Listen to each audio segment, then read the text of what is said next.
Ele tinha que escolher um tema diferente para cada noite, como já havia feito antes em Los Angeles.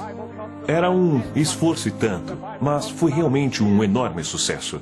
Ele pregou para 100 mil pessoas no estádio dos Yankees. Pregou para dezenas de milhares ao ar livre em Wall Street.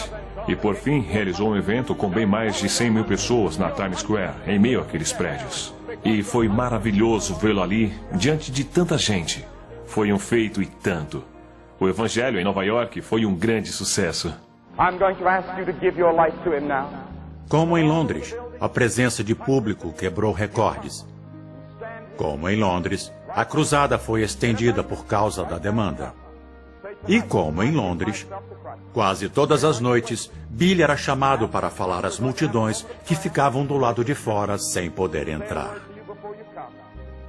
Porém, desta vez, a cruzada teve a oportunidade de levar a palavra para além da cidade. Durante a cruzada de Nova York, a rede ABC ofereceu a Billy Graham transmissões ao vivo nas noites de sábado. A imprensa estava cética. Nas noites em que o público procura por entretenimento na televisão, era baixa a expectativa de atrair audiência para a religião. Billy disse: "Ficarei feliz por alcançar os espectadores que não estejam vendo os outros programas." Essas transmissões foram o início da televisão para a Associação Evangelística Billy Graham. And how do you do, ladies and gentlemen? Welcome to Madison Square Garden and the Billy Graham New York Crusade. Tonight's service marks the end, at least the closing, with tomorrow night's service as well, of the 12th week of this crusade. And again, it's our privilege to present to you the 1,500-voice crusade choir, with Ted Smith at the piano, Paul Mickelson at the organ. This great congregation here at Madison Square Garden will be singing for you. We have a very special guest, too, you won't want to miss. So why not call a friend now and ask them to share the next 59 minutes with us? We'd sure appreciate it if you would. And to begin our program, we're going to ask America's beloved gospel singer, George Beverly Shea, to come and sing for us right now. All right, Bev.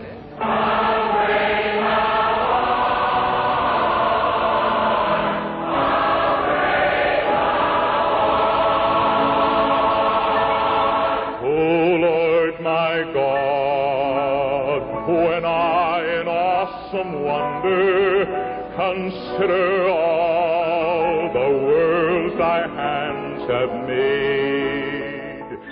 Pela primeira vez, Billy pregava ao vivo em rede nacional de televisão e o impacto foi tremendo. Na avaliação da rede ABC, havia 7 milhões de espectadores para cada transmissão. Era como estar assentado na primeira fila no auditório mais famoso do país.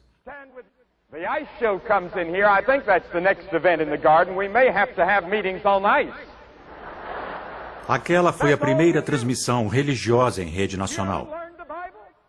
Billy Graham disse: "Alcançamos mais pessoas com essas transmissões do que alcançaríamos a vida inteira no Madison Square Garden."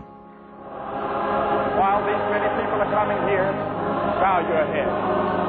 Say yes to Christ. Let him come into your life and make you a new person. Change the whole direction of your life. You can do it right now. God bless you. O dia mais quente do ano foi 20 de junho de 1957, o dia do encerramento da Cruzada de Nova York. 100 mil pessoas lotaram o estádio dos Yankees e outras 20 mil não conseguiram entrar. Após uma abertura feita pelo vice-presidente Richard Nixon, Billy pregou para o maior público já reunido na América para ouvi-lo ou a qualquer outro evangelista. On October 23rd, 4th and 5th, the Yankees will play the White Sox here at Yankee Stadium. 18 of the best ball players in the world, and they will have a hard time getting this stadium filled. And so Billy Graham, one man filling it, should feel pretty proud of himself. But you know what he said?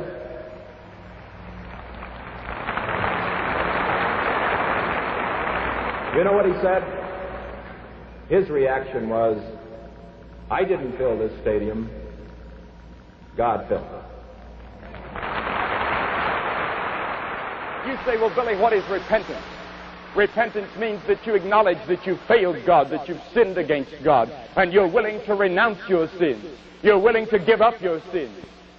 And it means something else. It means that by faith you must receive Christ as your Lord and Savior. You must come to the foot of the cross and by an act of your will choose Christ. Say, I will receive Him. I will give my life to Him. I will surrender to Him. I will receive Him as my Lord and Savior and Master.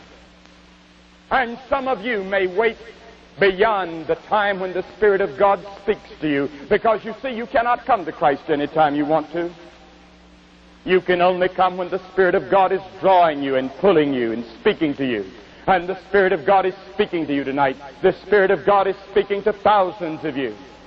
And that's the only time you can come to Christ, when the Spirit of God draws you to the cross. Don't you hesitate. Don't you wait. You may never be this close to the kingdom of God again.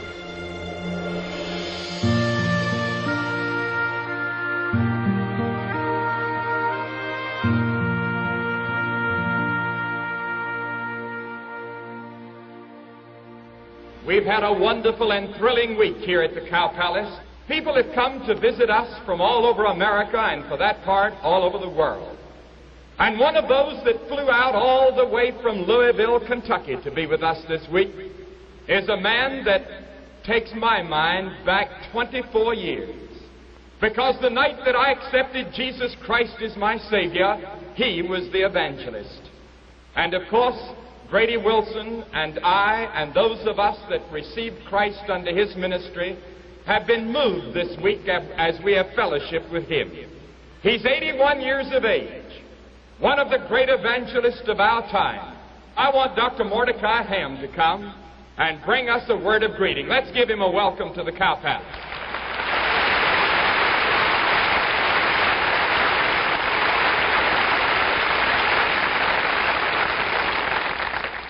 This is the happiest moment of my life, when I see this young boy now being used of God to speak practically to the nations of the world. And as I've listened to these representatives, this is nation and worldwide. Na história da igreja, houve grandes evangelistas ao longo das gerações. O primeiro a percorrer o mundo pregando o evangelho foi o apóstolo Paulo. Quase 2000 anos antes de Billy Graham, o apóstolo Paulo pregava em cidades de todo o Império Romano. Billy Graham também tinha essa determinação a propagar o evangelho pelo mundo. Mas era algo impossível para um só homem. Essa tarefa exige organização e trabalho em equipe. Em 1950, durante a cruzada em Portland, Oregon, foi dada uma oferta específica para a transmissão de programas de rádio. Ficou claro para Billy e Grady Wilson que era preciso criar uma instituição para lidar com as finanças. Graham convocou George Wilson, gerente financeiro da escola Northwestern, que redigiu os estatutos da empresa. A associação evangelística Billy Graham funcionava num prédio alugado em frente à escola de Minneapolis. A experiência adquirida ao longo não só das grandes cruzadas em Los Angeles, Londres e Nova York, mas também em cruzadas menores em outras partes dos Estados Unidos, ajudou a equipe a lidar com a chuva de convites vindos de todos os continentes.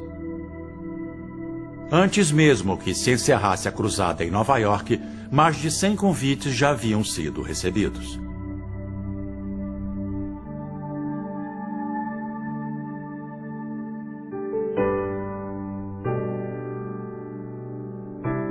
À medida que crescia o número de cruzadas realizadas a cada ano e crescia também a popularidade de Billy Graham, diminuía o tempo que ele podia ficar em casa.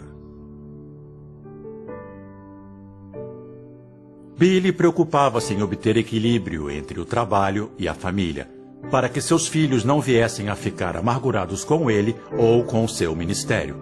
Mesmo com toda a compreensão e aceitação da família a respeito de suas prolongadas ausências, o sofrimento deles era inevitável. Antes de partir para mais uma cruzada, Billy escreveu em seu diário: "Esta foi a primeira primavera que passei em casa. Foram semanas emocionantes e maravilhosas, brincando com meus filhos todos os dias e dando atenção a eles. Hoje, Ruth e eu saímos para uma última caminhada. O pequeno Franklin insistia. Papai, não vá.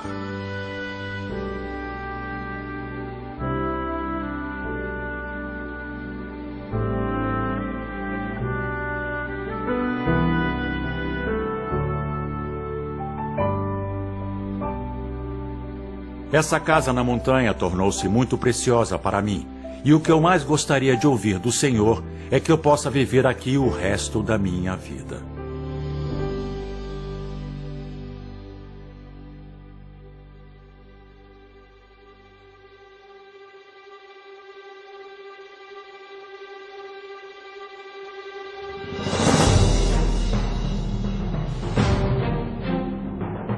Os anos 60 foram um período inquieto e turbulento na América. A nação fervia em protestos, manifestações e tumultos. Billy sabia que não deveria manter-se à parte desses problemas. Pelo contrário, devia encará-los de frente. Ele acreditava que o maior mandamento de Cristo, amar ao próximo como a si mesmo, não era seletivo e se aplicava a todos, independente das circunstâncias, classe social e, acima de tudo, da cor da pele. Quanto mais Billy refletia nas mensagens que pregou ao longo dos anos, mais o seu coração sabia que não há lugar para a segregação dentro da fé cristã. 2 anos antes da histórica decisão da Suprema Corte no caso Brown contra o Ministério da Educação abolindo a segregação nas escolas, Billy Graham já lutava contra o racismo durante a cruzada na cidade de Jackson, no Mississippi. Naquele tempo era comum em eventos públicos no Sul a prática de separar os assentos para brancos e para negros. Mas Billy disse, não vamos estabelecer assentos separados, muito embora a organização local tenha se recusado a atendê-lo. Então, ele pessoalmente removeu as cordas que delimitavam a área para os negros. Foi um gesto corajoso, pois ele não sabia quais seriam as consequências. Um incidente similar aconteceu 1 ano depois em Chattanooga, Tennessee. Ele imediatamente removeu as cordas. O coordenador local ficou tão furioso com aquilo que imediatamente pediu demissão. Mesmo assim, Billy não voltou atrás. But when God looks at you, He doesn't look on the outward appearance. The Bible says He looks upon the heart. Talvez a atitude mais ousada de Billy Graham a favor dos direitos civis tenha acontecido anos depois, em 1957, na Cruzada de Nova York. Ele convidou Howard Jones, um jovem pastor negro de Cleveland, para fazer parte de sua equipe como evangelista auxiliar. Um dia ele me disse, o que posso fazer para alcançar os negros no Harlem e em Nova York, se não estão vindo? Respondi, algo que pode fazer, sabe o quê? Vá até onde eles estão. Howard Jones promoveu, entre as igrejas de negros no Harlem, eventos com casa cheia para ouvir Billy Graham falar. Ainda assim, nas primeiras semanas, quase só havia brancos no público da cruzada, o que deixava Billy desapontado. Eu li artigos escritos por pastores brancos de igrejas de Nova York e arredores. Os pastores diziam, tem que se livrar do negro em sua equipe, vai arruinar a equipe. Nessa época turbulenta, Billy Graham muitas vezes era criticado pelos 2 lados da questão. Os conservadores o culpavam por se empenhar demais pelo fim da segregação, enquanto os mais liberais o acusavam de não fazer o bastante. Parte das acusações diziam que Billy Graham não está preocupado com a comunidade negra e que ele não fez muito pelos nossos direitos e que ele nunca participou de nenhuma manifestação como fez Martin Luther King. Mas a maioria do público compreendia o empenho de Billy para acabar com a praga do racismo através do evangelismo. Muitas vezes ele pedia conselhos ao seu amigo Dr. Martin Luther King sobre como ele poderia aplicar métodos de manifestação não violenta para acabar com a segregação. Era preciso explicar para muitos pastores negros que nem todos possuem o mesmo chamado, e a missão de Billy Graham é proclamar o Evangelho. Ele deseja alcançar os corações pelo Espírito Santo. é o que transformaria o coração do homem, bem como a sua postura. Naquele tempo, houve muita confusão no país acerca da questão racial. E quem se sobressaiu foi Martin Luther King, um pastor que liderou os boicotes dos ônibus, protestos e outras manifestações não violentas em Montgomery, Alabama, e outras cidades do sul. Billy Graham foi